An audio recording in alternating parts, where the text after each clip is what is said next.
It is my belief that design is at its best when we design for the benefit of both humanity and the greater world, for presently our fates are intertwined. Design should be for good, for as many as possible, wherever possible. As humans, I believe it is our purpose to not only survive, but make the absolute best of our lives and the lives of our children, generations in the future. Through design, we can eliminate primal struggles for survival from the lives of billions, and further, allowing wide access to education, the world's manifold cultures, global communication, and so much more. In saying this, however, I do not believe that greatness comes from opulence, but rather from opportunity, for struggle is at the core of the human condition, and many great things have come from times of necessity. Yet, the majority of suffering in the modern era is highly unnecessary. What good comes from a family in a poverty-stricken country starving? Or children in sweatshops belaboring unpaid hour upon unpaid hour, or diseases ravaging entire communities? This is what I believe we must solve through design.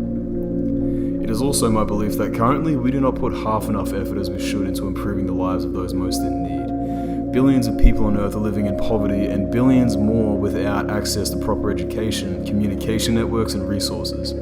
We as a species are missing out on our maximal potential for advancement. With billions of extra people educated and studying issues such as cancer, aging, and climate change, could we have cured cancer by now?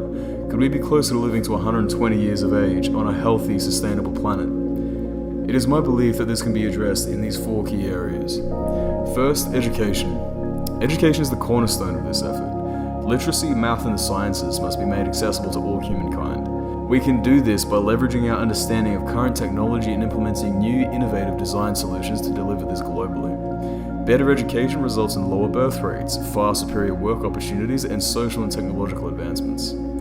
Secondly, resource. A crux holding back developing nations and those in the lower classes in developed nations is the lack of access to resources, such as healthy food, clean water, material for constructing living areas, and so on. When resources are limited, one must spend exponentially more time on obtaining the resources necessary for survival, thus harshly limiting the capacity of the people to progress beyond simply surviving. Thirdly, health. Until COVID in 2019 and 2020, we in the developed West have not needed to place much thought on the threat of disease. What we deem simple illnesses are often fatal or permanently damaging in other parts of the world.